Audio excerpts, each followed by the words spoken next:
and welcome to the third episode of the Gerrim Onside podcast. On this, the 4th of August, from hosted by myself, Nathan Major, and Ian Judson is with me as always.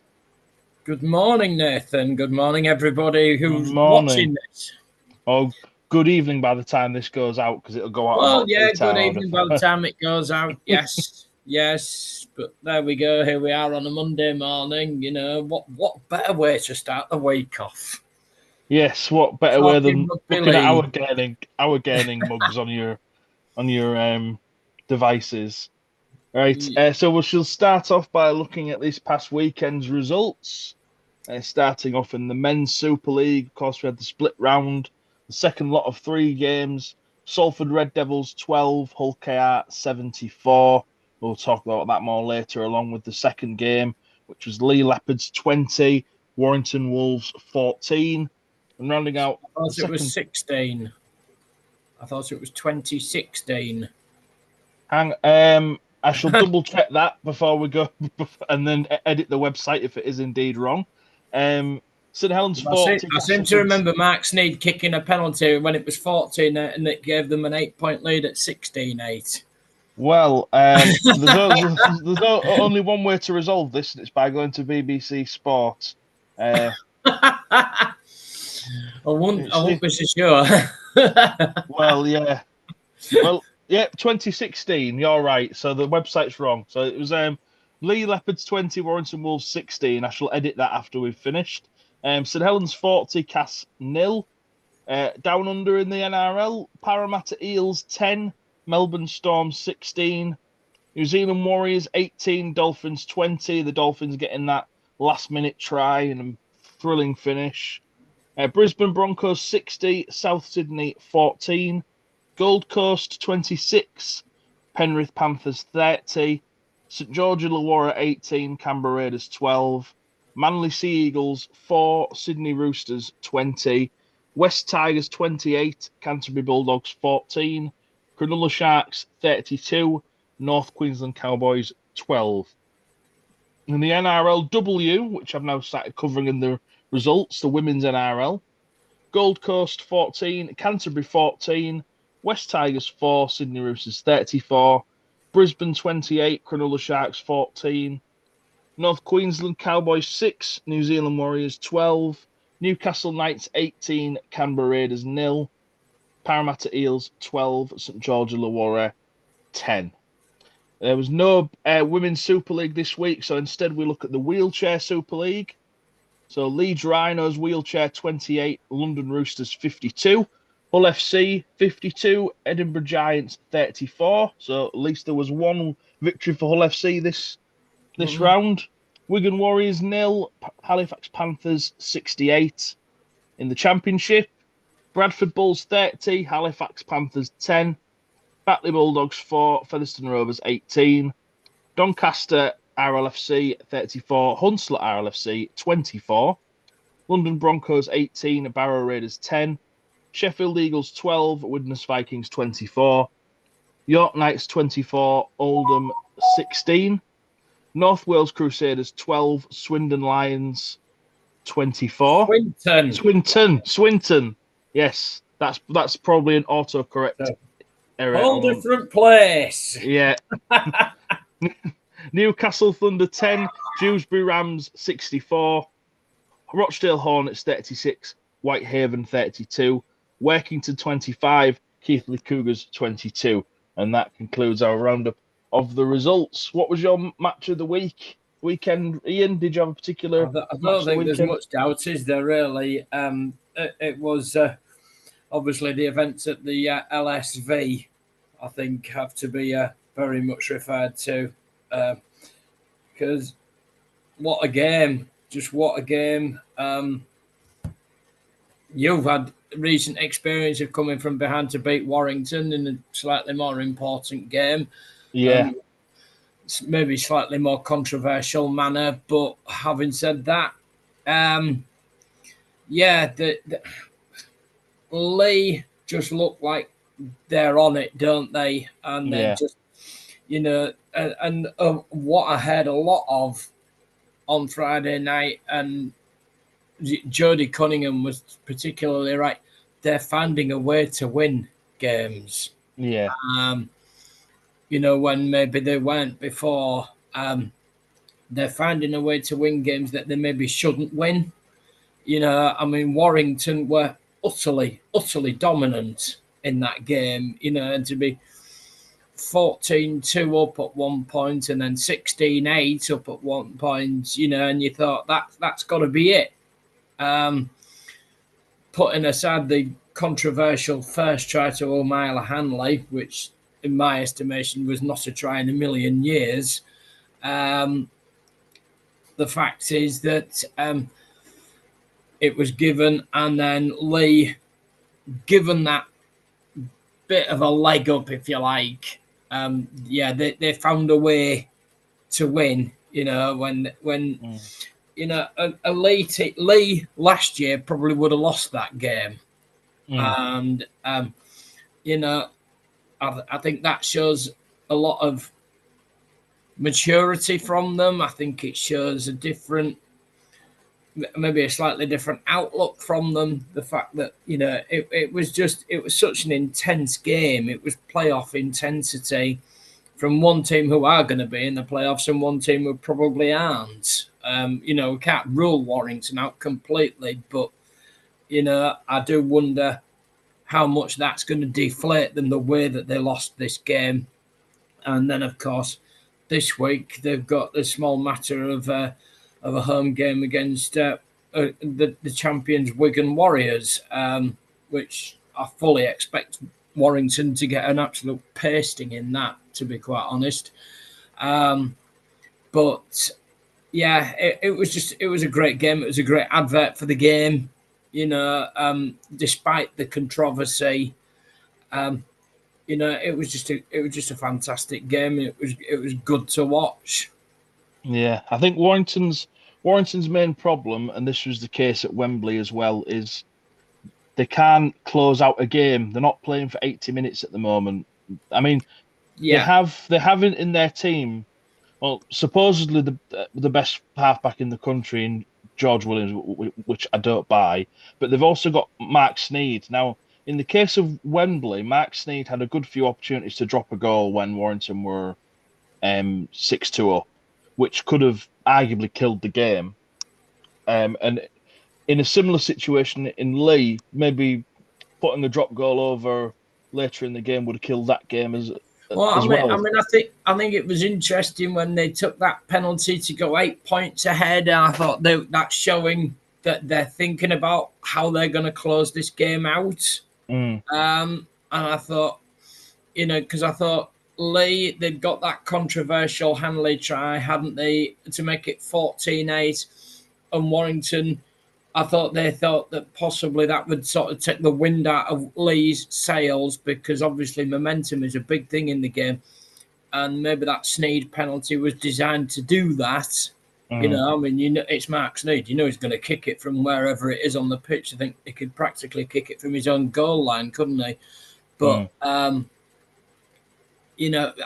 thought that showed really good game management from them, and showed that there was that thought there, that there was that thought process. They knew what they were doing, but in the end, ultimately, they've just not quite been able to see it out. I mean, there's nothing wrong with the other two tries from Lee, obviously, that they won the game with. But, I suppose Warrington and their fans can feel, I think they have every right to feel aggrieved because of that controversial Hanley try. But like I say, at the end of the day, the record books say that Lee won that game 2016. It doesn't say anything about, what's actually gone on. We can talk about what we have seen, but it's in the record books, and Lee have got 2 more points and Warrington haven't.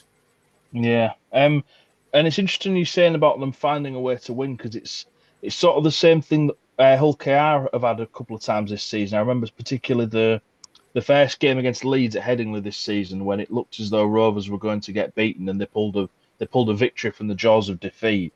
And it's ultimately what teams at the top have got to do. They have to find a way to win. As you say, Lee of last season would have probably found a way to lose that game, and Rovers of 1-2 seasons ago would have found a way to lose at Headingley. But and I mean, it's an indication of where both teams are going that they're finding ways to win. I mean, when I reported on Hull and the win away to Castleford, afterwards, Castleford had really given us a real good go in the second half and tried to get back into it. And Danny Maguire that night said the fact about Hull at that time is they were finding a way to win. And Hull have done that, shall we say, more often than not this season. Obviously they've had some problems, and that's, that there's no denying that. But there are games that they've had that they have found a way to win. So it seems like one of those seasons that teams will go through a period of they'll struggle, and other periods where they will, find a way to win games. I think Wigan did it last week against Catalan, didn't they? They weren't great, but they found a way to win that game, and they've done it against Huddersfield previously and Castleford in, again, controversial circumstances, shall we say. There seems to be an awful lot of this finding a way to win at the moment for teams. And I mean, that maybe bodes really well for the playoffs when teams are finding a way to win. No team is ever going to feel comfortable, are they? No. It makes the competition more open when it comes to the end of the season, that's for certain. Definitely, yes. I touched on Hull KR when I was talking about finding a way to win, so that'll be a nice way to segue to the Hull KR and Salford game. Obviously, from my perspective, it was a brilliant result, but not so much for the competition as a whole. I mean, you don't really want to be seeing teams going and putting nearly 80 points on another team in your elite competition, but it's just not really. But it's not Rovers' fault. They went out and did a professional job and did what they had to do, and it's not the Salford players' job because they went out and did the best that they could do under the circumstances. It's just an indictment of the goings on at Salford, what's been allowed to happen at Salford. Well, I mean, I saw a thing with Paul Rowley, and he said his team changed at 9 o'clock in the morning, then it changed again at 10 o'clock, and again at 11 o'clock, and again at 12 o'clock, and again at 1 o'clock. And he said finally he decided to just rock up and see who was playing, because obviously players have dropped out because of what's been going on behind the scenes, because now their pensions have not been getting paid, etc. So, I think that certainly contributed to what we saw on Thursday night. There's no doubt about that, and we know as a result, Chris Hill, who dropped out of the game during the day, he's now off to Bradford Bulls. But it seems to be, it's just what goes on at Salford at the moment, isn't it? And it's heartbreaking to see it, but it is what it is. And can we really blame these people? No. I mean, I know Rovers have gone out and they've signed a new young fullback, Lewis Murphy, haven't they? Because Declan Murphy, and he's just because at the end of the day he is a rugby league player and he's looking for some security in his career, and now he's got that starting next season. So it is what's going on. I mean, I'm actually going to be watching Salford this week and seeing who, if anybody, is departing there this week before we play them on Sunday. It's watching the after-match interviews. Paul Rowley looks more and more like a defeated man with every passing week. And he deserves better, a lot better. It does look as though he's starting to reach the end of his tether now, and as to whether he decides to walk away from Salford, I don't think anyone would hold that decision against him. I think he's No. holding out. He's holding out mainly out of loyalty to his players more than anything. I think at the moment, because Yeah. during his post match interview, he just looked and sounded like a defeated man, and the And I sympathy mean, that he has is coming from all quarters, really. yeah, you can't blame him. I mean, the bloke has got a family, he's got a mortgage to pay, he's got bills to pay, and he doesn't know if he's getting paid from month to month, him and the players and Mm. the other staff. And, it's absolutely gut-wrenching to see it, but what can anybody do about it? It just feels like a hopeless situation.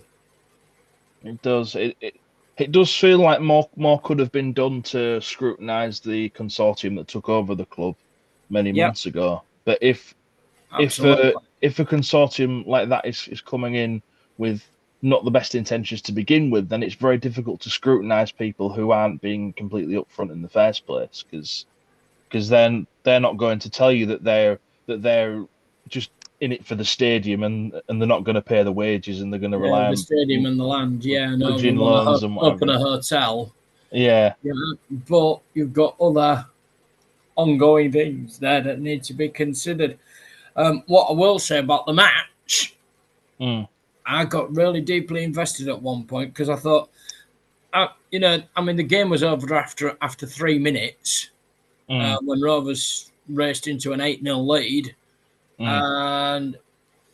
And, then after 10 minutes, it was 14-0, wasn't it? And then what I thought, what you saw of a Paul Rowley side in Salford was, and I sent a message to my mate, to a mate of mine who supports Rovers, and I said, Salford have brought you down to their level. And Mm. I thought they had done that for a good chunk of that first half, and then Justin Sangare scored his try, and Mm. but the word of caution for Rovers here, and I saw it because I saw it on the we were talking on SuperLeagueRaw.com last night, is Rovers got very frustrated very easily in a game when they shouldn't have done. And then of course Jared Warrior Hargreaves, we've all seen the video of him walking back to the Rovers fans doing a certain gesture with his right hand, which suggested that he wasn't very pleased with somebody, and I don't think it takes much to guess who it was that he wasn't very pleased with. However, I wouldn't be surprised to see today some sort of reaction from the RFL disciplinary. Mm. It just sort of degenerated a bit, and then and to me it looked very unprofessional from Rovers, the way that they handled the fact that, I mean, they got, they were getting rolled to an extent by Salford, albeit given the situation at the time. And they seem to get very frustrated very easily.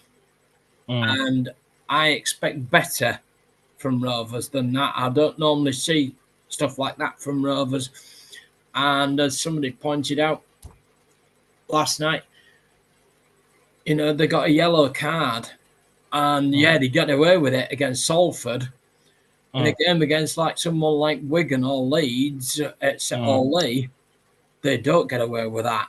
No. And obviously there's another match that is starting to just show itself on the horizon, isn't there, on September the 7th, where if Salford can wind Rovers up to that extent and get them to lose their rag like that, what Hull FC going to do to them? In that pressure cooker atmosphere of a Hull derby. This was on a Thursday night at Salford with, 3,000-4,000 fans there, and probably more. There were probably more from Rovers there than there were from Salford.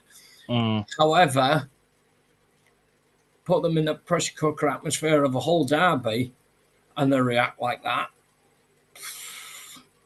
sky's the limit, mate. I would suggest.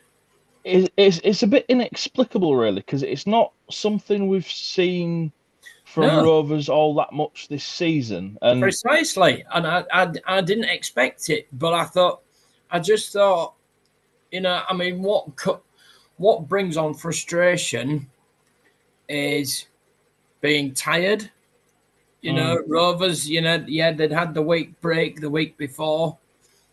However, given the way that they reacted in ways to certain things that Salford did, it says to me there's some frustration there for some reason. You saw Willie Peters again. He was coming down from where he was sat, and he disappeared off down the tunnel for whatever reason. I've not seen any explanation as to why that happened, but we know from previous, when Willie Peters departs his seat and goes down there, he's normally got very specific reasons for it. There was something, obviously, that he wasn't happy about, and I don't know what it was. So I'll wait to find out what that was about. But to me, it surprised me. It really surprised me, because you don't, Rovers are a very professional outfit. They're very, and they were professional on Thursday night. They were ruthless. They put Salford to the sword. They saw an opportunity and they took it. And great performance from Mikey Lewis, to create 8 tries in a game is phenomenal against any team, But like I say, I'm just saying, that there's a warning there for Rovers. Obviously, there's a bit of an attitude there that needs sorting out, before these really big pressurized games come. I mean, obviously, hopefully you've got an easier game again this week against Castleford, haven't you? But then the following week, you're away to Wigan. If they can get under if Salford can get under your skin, Wigan will certainly get under your skin. And I hope it's just a fleeting glimpse, because, I'm really hoping for you and people like you that are all mates of mine that the Rovers can see this out and get the League Leaders Shield. And yes, you're very welcome for the favour we did you at Wigan. But, I'm enjoying. I'm a rugby league supporter, and I'm enjoying the way that Rovers play. It's good to watch. Why wouldn't I enjoy it? But they just that little warning. The yellow card, etc. on Thursday night. You get away with it at Salford. If JWH maybe ends up with some sort of retribution from the disciplinary people, I don't know. But, the fact is, we've seen stuff like this before, and we've seen a reaction from them, haven't we? Yeah. So let's see. And having said that, if you lose JWH, I mean, you were resting Dean Hadley and Jai Whitbread on Thursday night. And neither of them is a bad replacement for him, are they? And I think Sam Luckley was rested as well, and we've got him in the wings as well. So we're not. I thought he was on the bench. Oh, yes, he was. You're right. I'm getting mixed up. It's because you've got a busy day lined up today. Yeah. Well, no, what it is we've got 2 bald players that we switch between, Sam Luckley and Dean Hadley. I'm getting them mixed up. Fair enough. Getting the balders mixed up. I think the issue as well is people are targeting Hargreaves, which is a good tactical thing for any team to do, because he should know with the experience that he's got a target on his back, and he should just of course they're going to target him.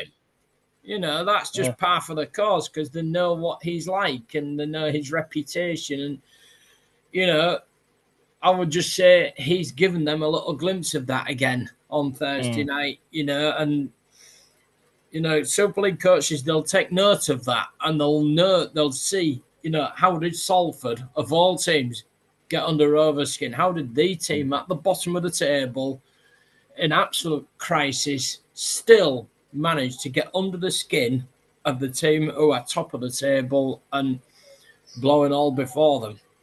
And and they'll take note, and you can guarantee that they'll all be doing it. If I know anything about Willie Peters, though, it's that he would have noticed that, and he would have had words in ears, either on Friday or today, and that I'm sure he would. The hope will be that it's a one-off, because he very much knows what he wants and expects from his players, and he won't accept any less. Yes. Well, there we go. Yeah.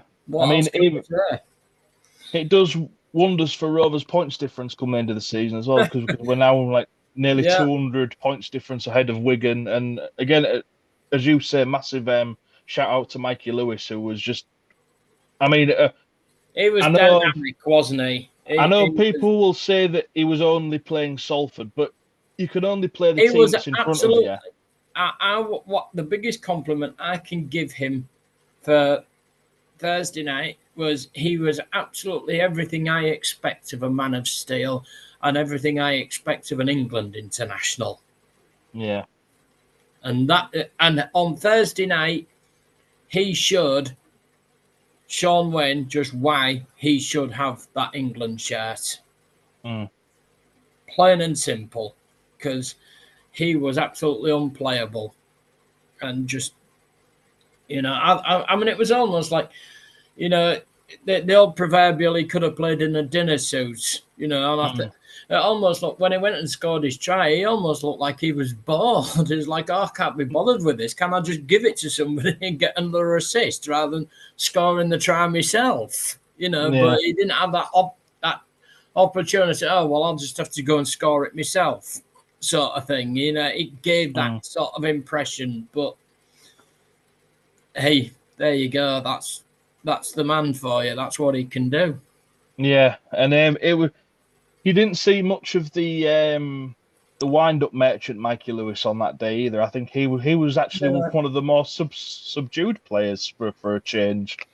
Well, yeah, I think that main thing was between obviously Sangare and JWH, wasn't it? And to me, it got a bit ugly. Sangare did a job on JWH, I thought, and he did what was best for him and for his team, and he got it, he got it just right. I have to say, he pitched it absolutely right, and he absolutely wound up JWH. And then, once you wind up one player, then it becomes infectious, doesn't it, in a team? Yeah.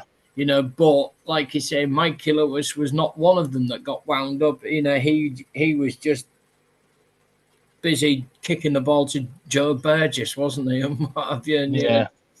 And, all right, they've hurt us by getting his man sent to the sin bin. I'm going to hurt them by creating as many tries as I possibly can. And, and then he went and scored one as well, didn't he? So, yeah, there you go. What more can you say, really? Well, that's it.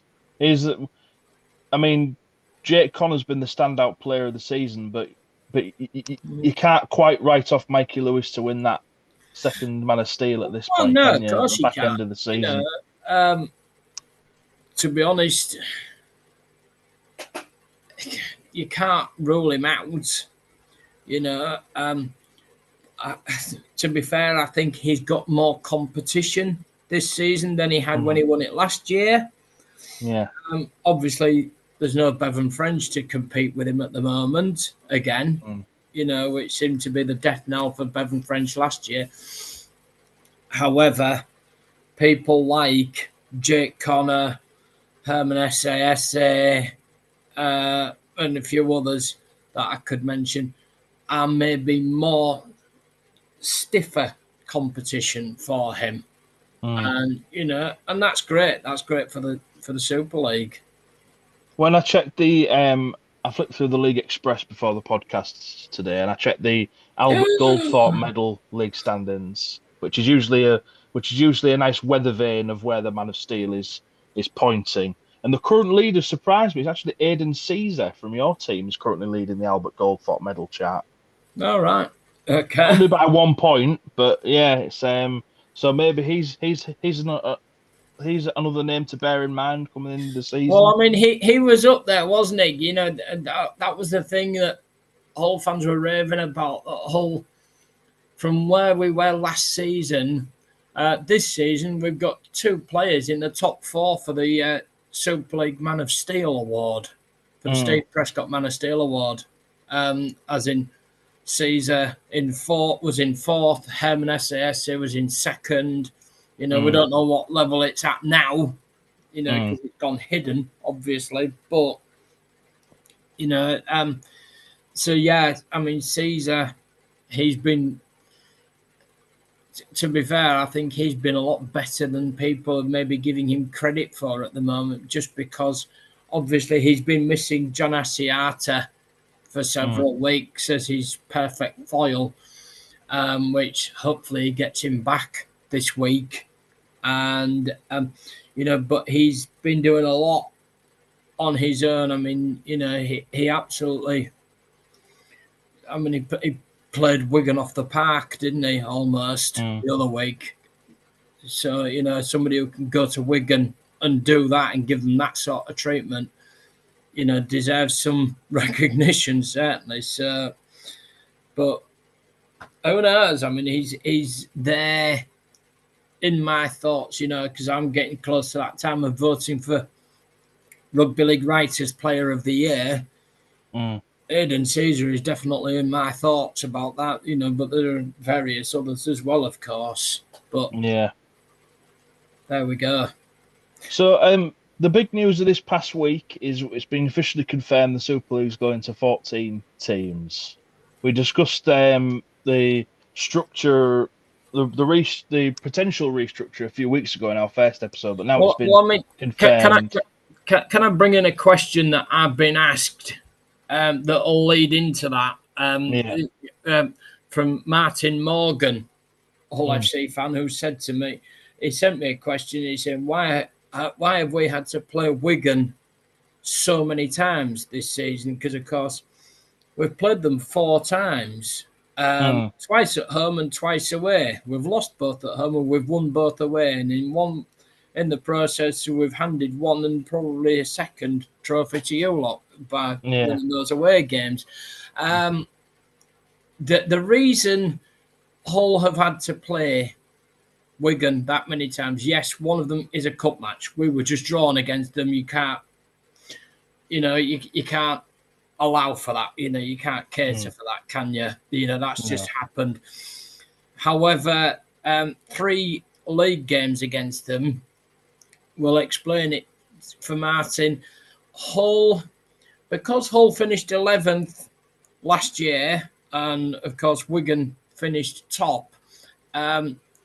Hull, as a result of that, because they finished 11th, they've had to play other teams that finished in odd-numbered positions, 1st, 3rd, 5th, 7th, 9th, and Wakefield, who were effectively the 13th team, weren't they? Because they, you know, well, no, not Wakefield. We've had to play 1st, 3rd, 5th, 7th, 9th 3 times in the season, i.e. Wigan, Warrington, Leigh 3 times. You know, we've got our 3rd game against Leigh coming up in a couple of weeks' time. I think we play Salford this week and then it's Leigh at home the following week. The reason that happens is because of the loop fixtures. And this is what leads into what we're about to talk about 14 teams in Super League next season. Just the loop fixtures, they're extremely controversial. Nobody really likes them. They don't think it's unfair to the competition and it harms the integrity of the competition. And, you know, and I'm sure Rovers would love to see us turn up at Wigan again in the playoffs if we get in them. But But yeah, that's the reason we've had Let's to just play say that Wigan. let's just say that I would rather see you turn up at Wigan than at Craven Park in the playoffs. Let's just say that Yeah, because yeah. because Let's put it down to that. Given our away form this season, well, it's we not don't just that, always but win away, but we usually do. We find a I way to don't. win away from home. I just don't think my blood pressure could take facing Hull FC in a Super League semi-final at home, knowing the potential repercussions. Well, that's it. That's the thing, isn't it? But yeah, that's why we've had to play Wigan 3 times in Super League, plus the 4th game in the Challenge Cup. But yeah, it's just all because of the loop fixtures, which then obviously we move on nicely to this whole idea of 14 teams in Super League next season. Now, we know this was talked about. It was debated for endlessly for I don't know how long. That the league might expand to 14 teams potentially next year or potentially in 2027. And most people in the press box were coming down in favour of it happening in 2027. Mm. However, in a meeting at AMT Headingley last week between the 12 current Super League clubs, 9 clubs voted in favour to make it 14 teams next season. The only teams that didn't vote for it were both our teams, Hull FC and Hull KR, both voted no for next season. Wigan abstained, which I think points to the idea that both Hull clubs and Wigan, which I know that they all have a very good working relationship between themselves, were probably more erring on the side of 2027. But they've decided to go to 14 teams next season because then, of course, that ditches the loop fixtures. It dispenses with those. And so, hence, next season, Hull FC will play Wigan twice in Super League, once at Hull and once at Wigan. And the same with everybody else. And that's ultimately the main crux of the matter, why they've said let's go to 14 teams next season. Carl Fitzpatrick, the CEO from Warrington, was on Sky on Friday night, and as I've said to you, to me, he was not the most convincing person. But then there's also been this interview with Derek Beaumont on SuperLeagueRaw.com yesterday, which can be seen on their YouTube channel. Derek has explained why they've all voted for 14 teams as well. And I think the main thing to take away from it is the fact that what is a club's most prevalent source of income? Home games. Yes. And it's fans buying tickets and coming to those home games. And they're not doing it in the numbers that they maybe would when they're playing to, other teams. Some teams once and other teams twice at home, and then they're playing more away games as well because some of their loop fixtures are away on the road. And so 14 teams in Super League, that means you've got 13 teams visiting your home ground. It gives them that bit more income because they'll sell more tickets because they're not playing the same teams over and over again. They're playing a different team every time. And that is that's how clubs make the vast majority of their money. They don't make it from the Sky money, which apparently they're posturing to reduce the amount of money again that they pay for the rights. Hello, BBC, or Channel 4. But home games selling tickets is how clubs make their money. And so if they have 14 games, all against different teams, that's 14, they have their home support, and then there's 13 different clubs all bringing their supporters to your ground as well. And it's a better income for them.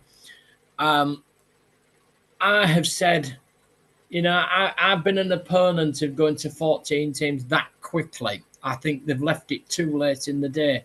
However, what I will say is we knew it was coming sooner or later. So, yeah, let's now get on with it. And I am open to being convinced that this is the right thing for the sport at this stage. I'm not convinced that it is the right thing. But then again, I'm also not convinced that it's absolutely the wrong thing or that it's happening too quick. So let's just wait and see what happens. Yeah. The thing with Sky is interesting because I'm not 100% sure that Sky were consulted about the choice to go to 14 teams. And again, reading the League Express this morning, the current expectation is that Super League will stump up the cash for the extra TV games. So the central distributors are going to be less again. That's the risk that you take. But then again, as somebody else was saying last night, how many fans are saying, oh, I want to go to this game, but I'm knackered, blah, blah, blah. It's on the telly anyway. I'll stay at home and watch it. And if it's not on the TV, how many more are going to say, right, okay, I don't care. I want to see this game, so I'm going to go to it. How many more bums on seats how many more bums does that put on seats? I don't necessarily think having all the games on television reduces attendances in the way that a lot of people were worried it would, because as a general rule, attendances are going up for most Super League clubs. I mean, Hull and Rovers are averaging about 11,000 a game, so that's 22,000 in the city of Hull alone. Wigan are routinely selling well. Lee are routinely selling out their home games. Warrington Leeds sell are well. always very Leeds are always the only two teams that aren't well supported are Huddersfield and Salford, and that's been the case for a good 5-10 years now, maybe. Yeah. Well, yeah. But what else? What else do you do? It's like I say. We'll all, to an extent, we'll all play the victim, won't we? We'll say, "Oh, they're doing it again." It's almost like it's a personal thing against each one of us, isn't it? No, it's not. It's about the good of the sport, and it's like when they first started playing games on a Thursday night, everybody was absolutely in outrage about it. How can you play a game on a Thursday night? Blah, blah, blah, and all the rest of it. But now, when there isn't a game on a Thursday night, it's like, well, why isn't there a game on tonight? They want that game there. They want it on the telly or whatever. It's a bit of a double-edged sword, I suppose. But the fact is, Thursday night games, people got used to them. And so much the same, I would suspect, 14 teams in Super League, people will just get used to it. Yeah, but it now opens a discussion of, well, firstly, how the additional two teams are going to be added to Super League, which we'll get on to, and secondly, who the additional teams are going to be. Now, on the surface, it's just two, but one would think it would be three, because you would think on the basis of everything that's happened that Salford shouldn't be in Super League next season. So, I know talk has been that we think Salford will be relegated because their IMG grading is going to go down ridiculously. And again, that brings on in another question about that I was asked about how Hull FC only have a B grade with IMG, the same as Salford and the same as Huddersfield. And again, it'll fit into this, and just bear with me on this. Hull were given an indicative A grade to start with, And that gave them a license to be able to for Adam Pearson to make certain decisions about the financial stability of the club. However, what Hull did last season was they had a pre-season during the season. Unfortunately, they let players go, and they played young kids instead. To keep the wage bill down, etc., etc.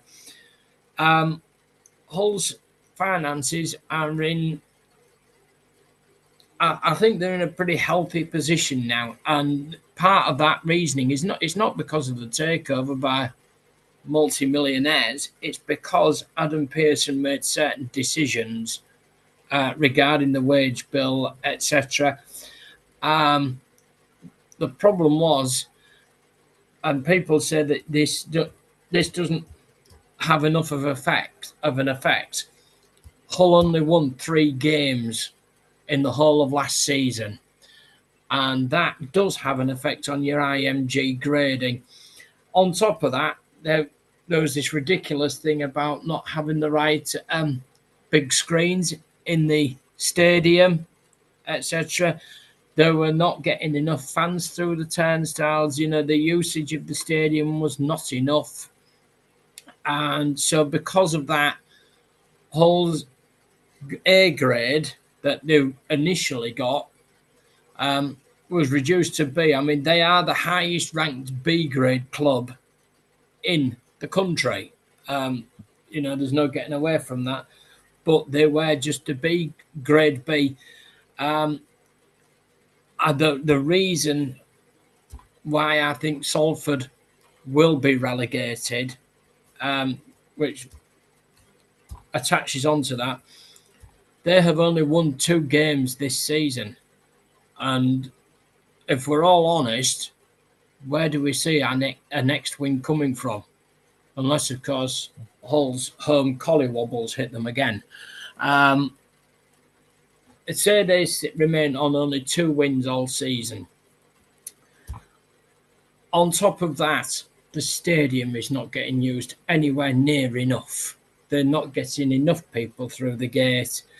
What the best help anybody could give Salford would be for any of us to just turn up and watch a game there, to get their stadium usage up. On top of that, do I really have to talk about the finances? They're under special measures as it is, and look at the results. Look what's happening, and so that's why I think. I mean, Salford are a grade B at the moment. I'm not convinced they'll even be that at the end of this year, because what happened was we had this whole thing about the IMG gradings came out, and so, but that was then for each team which league they were going to compete in this season. As soon as those gradings came out at the end of last year, you started the whole process again to try and get, obviously, that magical A grade, etc. And that we will find out at the end of this year, in sort of October, November time, whatever, the new gradings will come out. We've been working on those gradings since the last ones came out. The next day was the start of the whole process again. And that's why, Salford, they were grade B last season, and look where they finished in Super League. What was it? 4th? They were a top 4 team. 4th last season. And yet they were only grade B, the same as Hull, who'd finished in 11th. And look where they are now. So I get a feeling Salford are going to crash massively because of what's happened this season, because A, they haven't got the on-field performance to back them up. When they played Lee at home in the playoffs last season, that stadium was packed to the rafters, wasn't it? We've not seen that at all this season.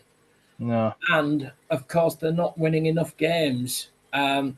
So at the moment, yes, Hull have done really well to be Grade B, the same as Salford. You know, Salford were a top 4 team last season. They were very competitive, and yet Hull matched them in their IMG grading. Next season, again, that's going to be a whole different matter, and it's going to be decided when the gradings come out in the next few months. I don't think enough people are taking notice of Huddersfield's position in the IMG ratings either, because they were, I believe, the 12th ranked team, so they were the lowest ranked in the IMG, and they were only half a point above Toulouse, who were 13th. So Right. with Huddersfield's performances on the pitch not being great Well, either, and their use of their stadium Huddersfield. not being great, I mean, they Huddersfield. be They've at only risk as won. well. Yes, I think they are. They've only won 4 games this season, and they, you know, they don't get the biggest crowds, do they? You know, 2, 3, 4,000. It looks lost in that stadium, doesn't it? I think Ken Davey, however, he's owed some time for what he's done for that club. I mean, I know he's looking at other things that he can do, including a new stadium for them. I know that there was the whole thing with the share at Halifax, and now they can't have that. So, at what point do you think of, do you get into the territory of thinking a purpose-built stadium for Huddersfield that would maybe hold up to, say, 10,000 fans, something like that? I don't know. I mean, there's so many different things to go at here. I don't know. I don't know. But yeah, you would have to say Huddersfield, they're 11th at the moment. They've won 4 games. However, I mean, I don't know that they're there or thereabouts, aren't they? There's something there at Huddersfield. I feel there is something there to build on. I'm more convinced about that than I would be about Toulouse, because let's face it, if Toulouse are one of the teams promoted to Super League for next season, are they going to be much more than whipping boys? I don't know. Whichever 2 teams or 3 teams are promoted, what is going to be their role in Super League? Because I mean, you've got to look at, people will inevitably look at London Broncos, who have now got Gary Hetherington in charge. I mean, I don't think any team brought up for next season will have the time to assemble a Super League ready squad. Precisely, and that's why we were saying, wait until 2027 to increase it to 14 teams, because it gives them more time for planning for that. They haven't got it, so then you've got to talk licensing.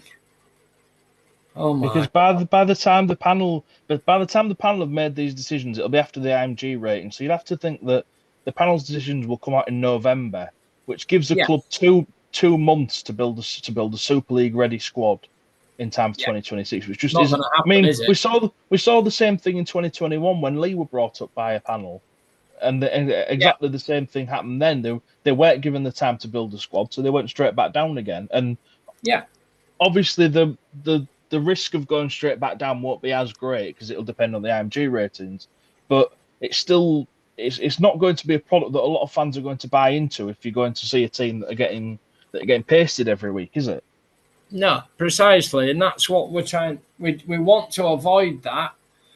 I mean, my mate Simo, the Castleford fan that I mentioned last week, he said, 14 teams from next season. He says he thinks it's short-term pain for long-term gain, and I can see where he's coming from on that, and that's why I'm saying I'm not dismissing 14 teams next season completely out of hand. Yeah, we'll get blowout scores. I know that. let's face it, hello, we're getting them now anyway. Um, you know, do we have to take that on the chin and, and give these teams that do get brought up that bit of time, give them, I mean, I've said it many times about Hull this season. After last season, I think Hull this season, it's a free hit for us. And I think next season needs to be that for whoever is brought up.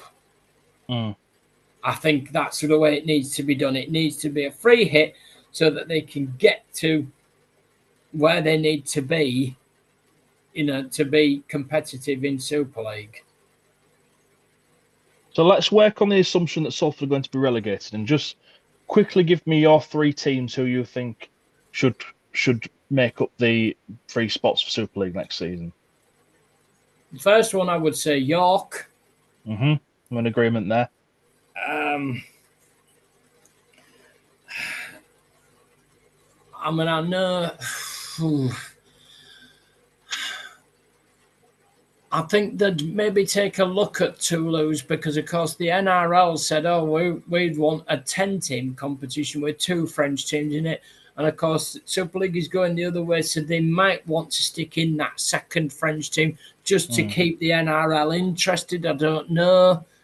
However, I'm not absolutely convinced that they would. I would say, and I know that they're struggling in the Championship right now, but one that I would really like to see come back up would be London Broncos, just because I went down there last year and it felt like a proper rugby league experience, a proper rugby league game. It wasn't, getting lost in the capital. It wasn't, it's a cracking little stadium. I love the stadium there. It's great. The Cherry Red Record Stadium on Plough Lane, the famous Plough Lane. I would suggest that you bring London Broncos back up and give them that free hit next season to then build into being competitive in Super League. I think, that there's been a team down there for 40 odd years, and I think there's enough there. And with someone like Gary Hetherington in charge, I think it could be an exciting time in London. I think, if we bring them up now, but just, all right, like I say, they're struggling in the Championship, although I do believe they won at the weekend, didn't they? Yeah. I just think that there's enough there to say that they should be in Super League. That they have a place at the top table because of what they've done before. We're big on culture and heritage and history in Super League. Well, there's bagfuls of it at London Broncos. So I would say York and London, and if we have to add a third team, if we're going to relegate Salford, I would say the other one that we need to look at would be Oldham, because the way that they're going at the moment, they're there or thereabouts, aren't they, in the Championship? They're in the upper echelons of the Championship, and they've got significant financial investment. They've got a very experienced man as head coach in Sean Long, who I think he would love a crack at coaching in Super League. Let's be honest here. So, I would say Oldham would be the other one. I don't think we can go down the Bradford Bulls route because it would be an emotional thing because they're one of only 4 teams to have won the Super League Grand Final. However, the ground is nowhere near up to standard. No. And obviously, if we go down the Bradford route and they're one of these that are voted in by the independent panel, what's everybody going to say? They're all going to say, oh, it's because Nigel Wood is in charge, aren't they? Yeah. And we can do without that sort of controversy at the moment. I'm not saying leave them out of it permanently. Of course, I'm not. But I'm saying with Bradford, it can't come from an independent panel. It needs to be earned by them, if that makes sense. So for me, the three that I would say, 2 or 3 for the independent panel to bring in would be York and London and then Oldham in that order. Yeah, I think Toulouse will get in by virtue of being in the top 12 of IMG ratings because they were the fastest loser, if you like. I would also like to see York in the Super League because I think it would be a nice change of pace to have a York team there. I went to their stadium for the Challenge Cup semi-final. It's a lovely stadium. It's ready built for Super League. Um, Oldham, I can see that. I think they need another year or two in the Championship before they make the step up to Super League. Same with Widnes. I'd like to see Widnes back in Super League eventually, but I don't think they're quite there yet. So I think on the basis of who would be ready, as long as London have the financial viability and the takeover from the Australian businessmen go through, I think London's a good shout. I think it isn't inevitable that Bradford get into the Super League. Just on, I think it's been my working hypothesis that they will be in Super League next season anyway, whether it be 12 or 14. But that remains to be seen. Really, it would be nice to see Bradford back in, but as you say, for the right reasons and as long as they're financially viable, and the same thing doesn't happen again that happened 10 years ago. Yeah. So yeah, that's about that. That's about all for our 14 teams. So of course, there's a big decision in the championship this week as well. On Wednesday, the meeting at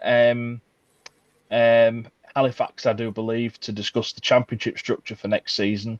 The working theory at the moment is that they're going to merge Championship and League One, which would make a 21 team league, which you would think would be split into conferences. So we'll cover that more next week. blowout scores outside of Super League. Yeah. So we'll talk more about that make next a nice week when we know a change. decision. Yeah. So just a couple of last things before we go. We had a question sent out when I sent out a request for questions from my dad, Graham Major. Will be watching this later. Who wants Hello, to know? Graham. who wants to know who our hypothetical pick would be to replace Sean Wayne as England coach? He mentioned 2 names. He would like Paul Rowley if we wanted an English coach, or Brad Arthur if we were going for an Australian with Super League experience. So who would be your pick, Ian, to replace Sean Wayne? My pick to replace Sean Wayne would be, and I think he should have got the job before Sean Wayne anyway, would be Darryl Powell.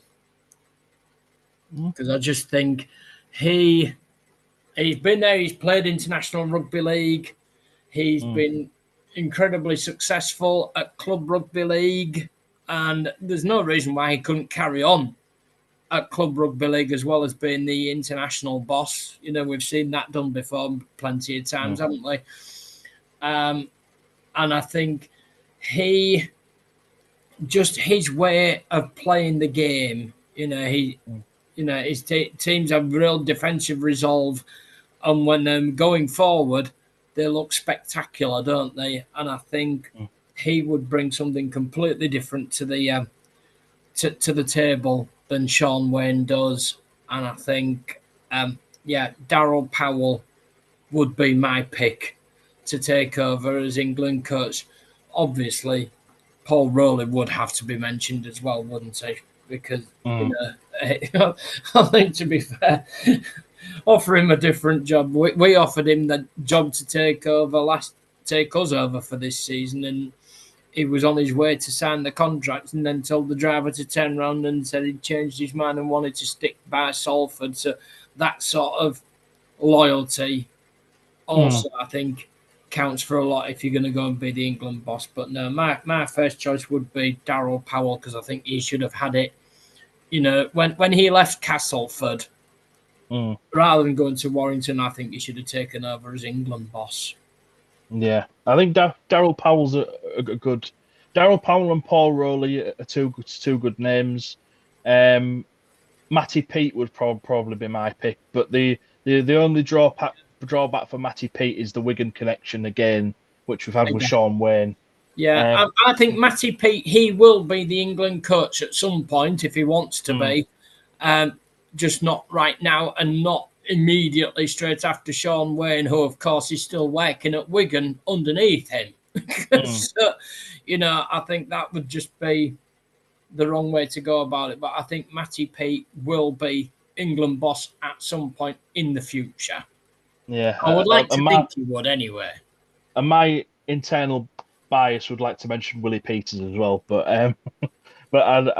I don't think. No, he's an Australian. We can't have an Australian head coach of England. Sorry. I think Willie Peters' future is in the NRL as opposed to the international game anyway. I believe it is, yeah. Yeah. And so just a couple of final things before we go. A big shout out to Mickey Hyam, who had a wonderful reception at Lee this past Friday night. And well done, Degsy. Derek Beaumont on the special shirt for Mickey Hyam. Yeah, it's a lovely shirt that. And it's class. Unfortunately, Mickey Hyam's cancer has returned, and he's doing a fundraising walk. I will share the fundraising link on the Gerrim Onside page for anyone who can to donate. We send all of our best wishes to Mickey Hyam and his family, of course, and hope that there is a breakthrough in his treatment and he can get the all clear again. Yeah, we're all with you, Mickey. Yeah, all the best to you, Mickey. And we send our condolences to the family of Ray French as well, who passed away last week. Yeah, was a voice I was in the press box at the MKM Stadium when that news broke, and I was the one that went telling the other journos up there, were they aware of it, and none of them were. So yeah, I was the one effectively breaking the news to the BBC Radio Humberside, Radio Leeds, whatever, that he'd passed away. So yeah. But I went on Facebook and I saw it from Rugby League Cares, and there it was. It's like, oh God, breaking news. So yeah, that was quite upsetting. Certainly, a lot of people were very gutted about that. He was the voice of Rugby League for a few generations, wasn't he? And it's very sad to hear his passing last week. Yeah. So we send our deepest condolences to his family and friends and his former teammates, and rest in peace to Ray French, colleagues, and his former colleagues as well. Yes, so that about wraps it up for this week's episode. We hope you've enjoyed it. For more news and analysis, check out gerrimonside.co.uk, and remember to like and subscribe. Thanks for tuning into this episode. And don't forget to send us in more questions. Get on the YouTube page, send us in more questions, or get on the Gerrim Facebook page, website and Facebook page. Send us more questions, stuff that you want us to talk about on this. Yeah, the more questions that you send in, the more content that we'll have to provide for you. So yeah, and can we have a view of Jackson? Yes, come on, get Jackson on the screen. That's what everybody's waiting for. Come on, everybody wants to see Jackson, the latest Rovers celebrity. Just before we go, we'll have a goodbye from Jackson. Jackson!